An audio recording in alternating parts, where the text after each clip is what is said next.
الصلاة والسلام على رسول الله وعلى آله وصحبه وسلم. الصلاة والسلام عليك يا محمد الأمين وعلى آلك وأصحابك يا شفيع المذنبين. اللہ تبارک و تعالی نے قرآن کریم جب نازل فرمایا تو انسانوں کو بات سمجھانے کے لیے اللہ جل وعلا نے بعض مقامات پر بات کو مثال کے ذریعے سمجھایا. کہیں اللہ تبارک و تعالی نے بادل کی مثال دی، کہیں اللہ تبارک و تعالی نے مچھر کی مثال دی، کہیں اللہ تبارک و تعالی نے مکڑی کی بات کی. تو انسان تک بات کو واضح کرنے کے لیے اللہ تبارک و تعالی کا یہ اسلوب رہا اور یہ طریقہ رہا قرآن میں کہ بات کو پختہ طریقے سے سمجھانے کے لیے اللہ پاک نے مثالیں بیان فرمائی. اب یہ مثالیں دیکھ کر جو اہل ایمان پکے مومن ہیں وہ تو جب ان مثالوں کو دیکھتے ہیں تو وہ اللہ تبارک و تعالی کی مزید تعریف کرتے ہیں کہ میرے مالک جو کتنا کریم ہے، اتنی عظیم ذات ہونے کے باوجود بھی اس کا یہ کرم دیکھو کہ اس نے انسان کی عقل اور فہم و فراست کو مد نظر رکھتے ہوئے اس کی عقل کے مطابق گفتگو کی. بات کو آسان پیرائے کے اندر ذکر فرمایا تاکہ بات عام بندے تک بھی پہنچ جائے. اور یہ کمال ہوتا ہے، یہ کمال ہوتا ہے کہ ایک بڑی ذات ایک عام فہم انداز تکلف اختیار کرے تاکہ انسانوں کو بات سمجھ میں آ جائے. اب جو اہل ایمان ہیں وہ ان چیزوں کو دیکھتے ہیں تو وہ تو اللہ تبارک و تعالیٰ کی حمد و تعریف کرتے ہیں اور انہیں مزید ہدایت ملتی قرآن پڑھ کے. لیکن جو لوگ منکر تھے، انکار کرنے والے تھے، وہ اعتراض کرتے کہ لو جی یہ اللہ کا کلام ہے، یہ عجیب کلام ہے کہ جس کے اندر مچھر کی بات ہے، مکھی کی بات ہے. اللہ تبارک و تعالیٰ نے ان کی اس ذہنی سوچ کو بیان کیا اور اس کو واضح کرتے ہوئے اللہ تبارک و تعالیٰ نے ارشاد فرمایا کہ ان اللہ لا یستحیی ان یضرب مثلا ما بعوضۃ فما فوقها. فرمایا کہ بے شک اللہ حیا نہیں کرتا اس چیز سے کہ وہ مثال بیان کرے تمہارے لیے مچھر کی، یہ اس سے بھی کسی کم تر کسی حقیر چیز کی مثال دے. اللہ اس سے حیا نہیں کرتا. اللہ تبارک و تعالیٰ بات سمجھانے کے لیے مچھر سے کم کسی شے کی بھی مثال دے سکتے ہیں. عند الذين آمنوا فيعلمون انه الحق من ربهم. ہاں اب وہ لوگ آمنوا جو ایمان لائے، فيعلمون انه الحق من ربهم، وہ ایمان والے تو اس بات کو جانتے ہیں کہ یہ حق ہے اور ان کی رب کی طرف سے ہے. وہ اس بات پر پختہ ایمان رکھتے ہیں کہ قرآن پاک کے اندر اگر بات کتے کی بھی آ جائے تو وہ کہتے ہیں یہ بھی رب کا کلام ہے. مچھر کی بات بھی آ جائے تو وہ کہتے ہیں یہ بھی ہمارے رب کی طرف سے ہے اور حق ہے.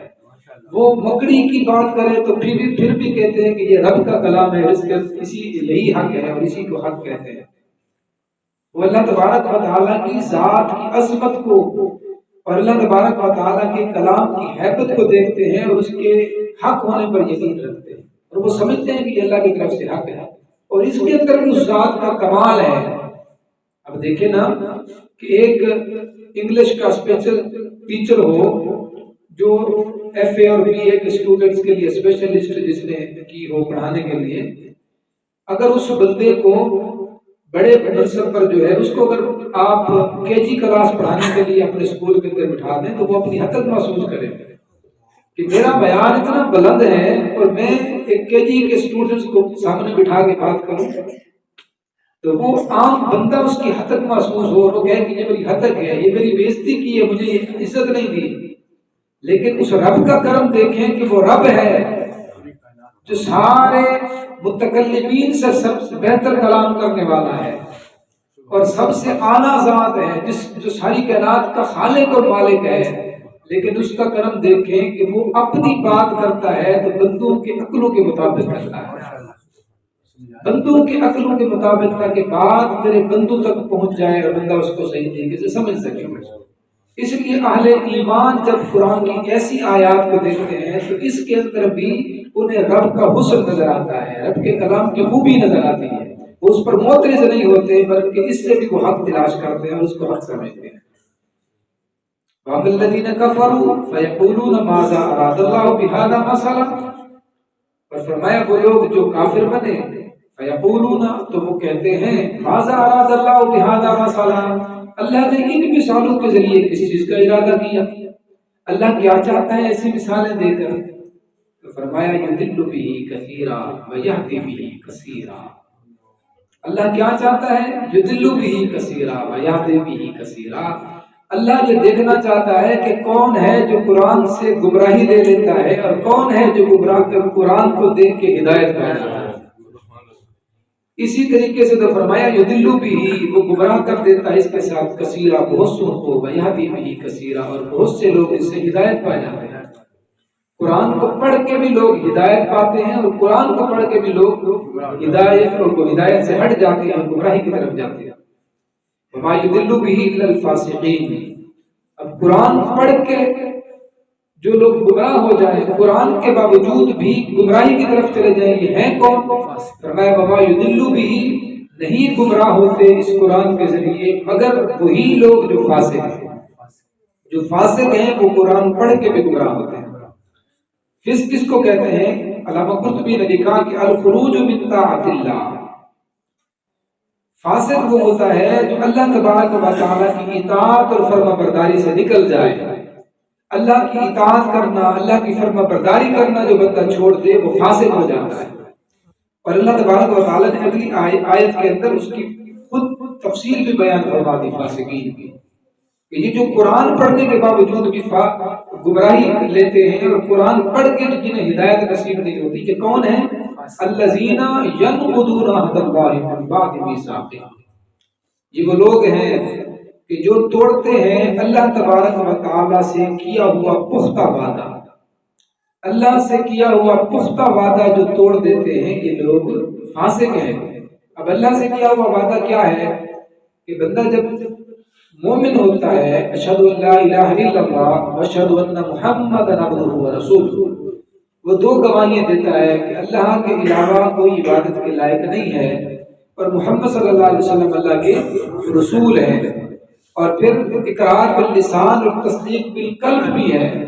اور پھر اپنے ان دین اور اسلام کے جو احکام ہیں ان کو انسان مان رہا ہوتا ہے، یہ اقرار کر کے کہ جب اللہ کی ذات کو مان لیا، رسول اللہ صلی اللہ علیہ وسلم کی ذات پر ایمان لائے، تو اس کے ضمن کے اندر بندہ یہ بھی اقرار کر رہا ہوتا ہے کہ میں رب کو بھی مانتا ہوں، رب کے احکام کو بھی مانتا ہوں، میں رسول کو بھی مانتا ہوں اور رسول کی عزت اور شان کو بھی مانتا ہوں اور رسول اللہ صلی اللہ علیہ وسلم کی سیرت کو بھی مانتا ہوں.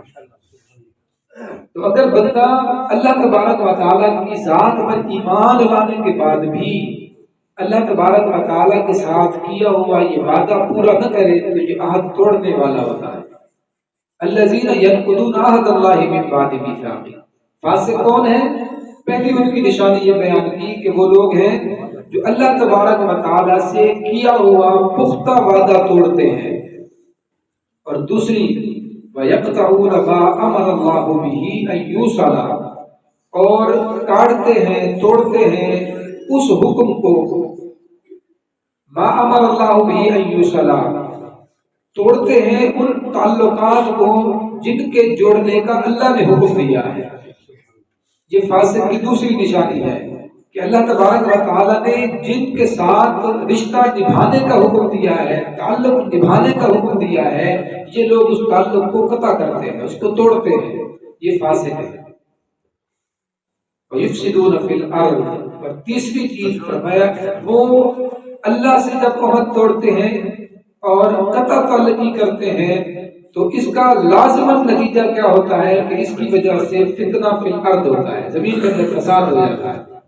یفسدون فی الارض، زمین کے اندر فساد ہوتا ہے. اولئک هم الخاسرون. یہ وہ لوگ ہیں جو نقصان اٹھانے والے ہیں، دنیا کے اندر بھی نقصان اٹھانے والے ہیں اور آخرت کے اندر بھی نقصان اٹھانے والے ہیں. اب آپ اس بات کو ذرا سمجھیں کہ اللہ تبارک و تعالیٰ نے بڑی خوبصورت بات ارشاد فرمائی کہ قرآن سے ہدایت پاتے ہیں اور کچھ لوگ قرآن پڑھنے کے باوجود بھی گمراہ ہوتے ہیں. اور وہ کون ہیں؟ ان کی نشانیاں بھی بیان فرمائی. اس میں ایک نشانی وَيَقْطَعُونَ مَا أَمَرَ اللَّهُ بِهِ أَن يُوصَلَ کا کہا دیکھیں کہ وہ لوگ کبھی بھی قرآن پڑھنے کے باوجود بھی ہدایت نہیں پا سکتے جو قطع تعلقی کر کے بیٹھے ہیں، جو رشتے نہیں نبھا رہا ہوتا، جو اپنے خونی رشتہ داروں کو توڑ کر بیٹھا ہو بندہ، وہ اگر مسجد کے اندر قرآن کی تلاوت بھی کر رہا ہو تو قرآن اسے ہدایت نہیں دے سکتا. وہ قرآن بھی پڑھے گا تو قرآن اس کے لیے ہادی نہیں بنے گا جب تک کہ اللہ کی بارگاہ میں اس عمل سے توبہ نہ کرے. ہمارے معاشرے کے اندر بہت سارے لوگ ہوتے ہیں جو آپ کو ٹھوٹے کے ساتھ مسجد کے اندر ملیں گے، جب بھی دیکھیں انہوں نے سامنے قرآن رکھا ہوگا، جب بھی دیکھیں تسبیح پکڑی ہوگی، لیکن کردار کے اعتبار سے دیکھیں تو نہ اس کے ساتھ بھائی کی صلح ہے، نہ بھتیجے کی صلح ہے، نہ بھانجے راضی ہیں، نہ بہنیں راضی ہیں، سارے رشتوں کو توڑ کر بیٹھا ہوگا اور جا کے جو ہے نا وہ حاجی اور نمازی بنا ہوگا. اللہ تبارک و تعالی نے ہمیں جو حکم دیا اور جو بات ہم تک یہاں پہنچائی کہ جو لوگ رشتوں کو توڑتے ہیں، رشتوں کو نبھاتے نہیں ہیں، تعلقات جو اللہ نے بنائے آپس میں، جو اللہ تبارک و تعالی نے خونی رشتے بنائے ہیں، ان رشتوں کو توڑنے والا بندہ اگر قرآن بھی پڑھے گا تو قرآن سے اسے ہدایت نصیب نہیں ہوگی. قرآن بھی اس کی گمراہی کے اندر اضافہ کرتا جائے گا، وہ قرآن سے بھی اپنی منزل مطلب کی چیزیں ڈھونڈے گا. اس لیے قرآن بھی ہدایت اسی کے لیے ہوتا ہے جو نماز، قرآن، روزہ، حج، زکوٰۃ، اس کے ساتھ ساتھ یہ جو ہمارے معاشرتی معاملات ہیں، معاشی معاملات، پاس کے تعلقات ہیں، یہ بھی بندہ بہتر کرے.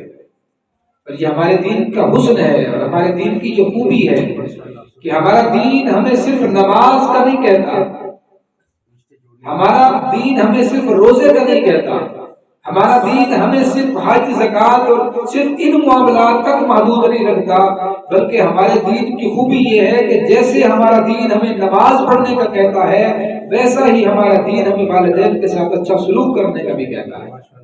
جیسا ہمارا دین زکوٰۃ ادا کرنے کا حکم دیتا ہے، رمضان کے روزے کا حکم دیتا ہے، پابند کرتا ہے، ویسا ہی ہمارا دین ہمیں آپس کے تعلقات اچھے کرنے کا حکم دیتا ہے. اگر ہم نماز پڑھ لیں اور آپس کے تعلقات درست نہیں کرتے تو اس کا مطلب یہ کہ ہم ایمان کے اندر ابھی کامل نہیں ہوں گے، ہمارا ایمان ابھی ناقص ہے، ہم ایمان کے اس حسن سے آگاہ نہیں ہے جو رسول اللہ صلی اللہ علیہ وسلم نے ہمیں دیا. اللہ تبارک و تعالیٰ نے فرمایا وَيَقْطَعُونَ مَا أَمَرَ اللَّهُ بِهِ أَن يُوصَلَ، وہ لوگ جو اللہ تبارک و تعالیٰ نے جس کے جوڑنے کا حکم دیا اسے توڑتے ہیں، یہ فاسق ہیں. اولئک هم الخاسرون، اور یہ لوگ خسارے کے اندر ہیں، دنیا کے اندر بھی خسارہ ہے اور آخرت کے اندر بھی خسارہ. کیف تکفرون باللہ وکنتم امواتا فاحیاکم ثم یمیتکم ثم یحییکم ثم الیہ ترجعون. اب اللہ تبارک و تعالیٰ نے پھر جو اللہ کا انکار کرتے ہیں کافر، انہیں مخاطب کیا. کیف تکفرون باللہ، فرمایا تم اللہ کا انکار کیسے کر سکتے ہو، اللہ کا انکار تم کیسے کر سکتے ہو. کنتم امواتا فاحیاکم، تم تو مردہ تھے، اس نے تمہیں زندگی دی ہے، تمہارا تو وجود ہی نہیں تھا، تم تو عدم میں تھے، عدم میں تھے، تمہارا کوئی وجود ہی نہیں تھا. امواتا فاحیاکم، اس نے تمہیں زندگی دی. ثم یمیتکم، اور پھر وہی رب تمہیں موت دے گا. ثم یحییکم، پھر مرنے کے بعد پھر تمہیں زندگی دے گا. ثم الیہ ترجعون، پھر تم نے اس کی طرف پلٹنا ہے، اس کی طرف لوٹنا ہے. اب اس میں اللہ پاک نے دو موتوں کا ارشاد فرمایا اور دو ہی زندگیوں کا ذکر فرمایا، دو زندگی اور دو موت. پہلی موت کون سی ہے کہ انسان کا عدم ہے، یعنی دنیا کے اندر اس کا وجود ہی نہیں ہے. فاحیاکم، پھر اللہ پاک نے اسے زندگی دی. فاحیاکم، یہ زندگی جو انسان دنیا کے اندر آیا، ماں کے پیٹ سے باہر آیا تو یہ انسان کو زندگی ملی. فاحیاکم، یہ پہلی زندگی ہے. اب اس زندگی کے بعد کیا ہوتا ہے؟ موت ہوتی ہے. ثم یمیتکم، پھر وہ تمہیں موت دے گا. اس موت کے بعد ثم یحییکم، پھر وہ تمہیں زندگی دے گا. اب یہ جو موت کے بعد کی زندگی ہے، اس زندگی سے مراد کون سی زندگی ہے؟ اس زندگی سے مراد کون سی زندگی ہے؟ ثم یمیتکم ثم یحییکم، اس موت کے بعد وہ تمہیں زندگی دے گا. اس سے مراد کون سی زندگی ہے؟ اس سے مراد ہے حیات برزخی، قبر کی زندگی. کہ جب بندہ قبر کے اندر رکھ دیا جاتا ہے تو اللہ تبارک و تعالیٰ کی طرف سے اس کی روح دوبارہ اس میں عود کرتی ہے، فرشتے آتے ہیں قبر میں، وہاں سوال و جواب ہوتے ہیں، اور اللہ تبارک و تعالیٰ کی طرف سے بندے کو وہاں صدا اور جزا کا سلسلہ شروع ہو جاتا ہے۔ نیک ہو تو اس کے لیے جنت کے دروازے قبر کے اندر کھل جاتے ہیں، نیک ہو تو جنت کی ہوائیں قبر کے اندر آنا شروع ہو جاتی ہیں، جنت کے بستر لگا دیے جاتے ہیں، اور اگر برا ہو تو جہنم کی کھڑکی کھل جاتی ہے اور جہنم کا عذاب کا سلسلہ شروع ہو جاتا ہے۔ اس لیے یہ خیال جو بعض ذہنوں کے اندر ہوتا ہے کہ جی مرنے کے بعد قیامت آئے گی تو پھر دیکھا جائے گا سزا اور جزا کا، یہ قیامت کا تصور مرنے کے بعد قبر سے شروع ہو جاتا ہے۔ اس لیے آقا کریم صلی اللہ علیہ وسلم کی حدیث بھی حضور نے فرمایا کہ جو قبر ہے یہ آخرت کے گڑھوں میں سے پہلا گڑھا ہے، اور فرمایا کہ قبر آخرت کے امتحانوں میں سے پہلا، آخرت کی منازل میں سے پہلی منزل ہے۔ قبر کی زندگی کے اندر بندہ اگر کامیاب ہو جائے گا تو آخرت کی زندگی سے خود بخود کامیاب ہے۔ ثم یحییکم سے یہ حیات برزخی مراد ہے۔ ثم الیہ ترجعون، پھر اس قبر کی زندگی کے بعد پھر تم اس کی طرف پلٹائے جاؤ گے۔ پھر سارے لوگ جب قیامت برپا ہوگی، میدان حشر لگے گا، تو سارے لوگ پھر اللہ تبارک و تعالیٰ کی بارگاہ میں جمع ہوں گے۔ وَالَّذِي خَلَقَ لَكُم مَّا فِي الْأَرْضِ جَمِيعًا، وہ عظیم ذات تم پر ایک اور انعام کو بیان فرمائے۔ والذی، وہی تو ہے، خلق لکم ما فی الارض جميعا، جس نے تمہارے لیے بنایا ہے ما فی الارض جميعا، جو کچھ بھی زمین میں، جو کچھ بھی زمین کے اندر ہے، یہ سارا کا سارا ہمارا رب فرماتا ہے کہ ہم نے تمہارے لیے بنایا ہے۔ اس زمین کے شکم کے اندر جتنی بھی نعمتیں پنہا ہیں، اور اس کے اندر جتنی بھی بیش قیمت خزانے اور لہلہاتے ہوئے کھیت اور رنگیلے پھول، سرسبز باغات، اونچے پہاڑ، میٹھے چشمے، گہرے دریا، رنگ برنگے پرندے، چرند پرند، جو کچھ بھی ہے، فرمایا یہ سارا کا سارا حضرت انسان ہم نے تیرے لیے بنایا۔ یہ حضرت انسان کا عظمت ہے، اس کا شرف ہے کہ فرمایا جو کچھ بھی ہے یہ تیرے لیے بنایا ہے۔ اور حضرت انسان تجھے کیا ہو گیا؟ تجھے تو مخدوم بنایا تھا ان چیزوں کا، کہ یہ لوگ، یہ چیزیں تیری خدمت کے لیے تھی، اور تو اپنا مخدوم ہو کر خادموں کے پیچھے پڑ گیا۔ آج بندہ کس کے پیچھے بھاگتا ہے؟ کسی نے جو ہے نا وہ سورج کی پوجا شروع کر دی، کسی نے جانوروں کی پوجا شروع کر دی، کسی نے اپنے ہاتھوں سے بت تراشے اس کے سامنے جھکنا شروع کر دیا۔ نادان، یہ ساری چیزیں تو رب نے تیری خدمت کے لیے بنائی ہیں، یہ تو تیرے خادم ہیں اور تو مخدوم ہے، اور تو مخدوم ہو کر اپنے خادموں کے سامنے جھک کے انہیں معبود بناتا پھرتا ہے۔ والذی خلق لکم ما فی الارض جميعا، وہ وہی ہے جس نے تمہارے لیے بنایا جو کچھ بھی زمین میں ہے۔ ثم استوى الى السماء فسواهن سبع سماوات، پھر وہ متوجہ ہوا آسمانوں کی طرف، فسواهن سبع سماوات، تو اس نے ٹھیک ٹھیک بنائے 7 آسمان۔ 7 آسمان اس نے تمہارے لیے بنائے ہیں، اس کے اندر کہکشاں رکھی، اس کے اندر ستارے رکھے، اس کے اندر سورج کا نظام شمسی رکھا اور نظام قمری رکھا۔ یہ سارا سورج کا نظام، چاند، ستارے، آسمان، سارا کچھ اس نے تمہارے لیے پیدا کیا، تمہارے لیے بنایا ہے۔ وَهُوَ بِكُلِّ شَيْءٍ عَلِيمٌ، اور فرمایا وہ ہر چیز کو اچھے طریقے سے جاننے والا ہے، وہ سب جانتا ہے جس کو بنایا ہے، جیسا بنایا ہے، رب پہن کر جانتا ہے۔ سارا کچھ ہے کس کے لیے؟ تمہارے لیے۔ انسان ذرا تو اپنی عظمت کو پہچان، اپنی رفت کو پہچان، اپنی بلندی کو پہچان کہ تو کتنا عظیم ہے اور کتنی حقارت کی جو ہے وہ اس کے سطح کے اندر چلا گیا ہے، کتنی حقارت کی زندگی گزارتا ہے۔ انسان کو اللہ تبارک و تعالیٰ نے خبردار کیا، اور یہ ساری چیزیں بیان کرنے کی وجہ کیا تھی کہ آگے اللہ تبارک و تعالیٰ حضرت انسان کی تخلیق کا ذکر فرما رہے ہیں۔ اس پر کل گفتگو کریں گے۔ اللہ پاک ہم سب کو عمل کی توفیق عطا فرمائے۔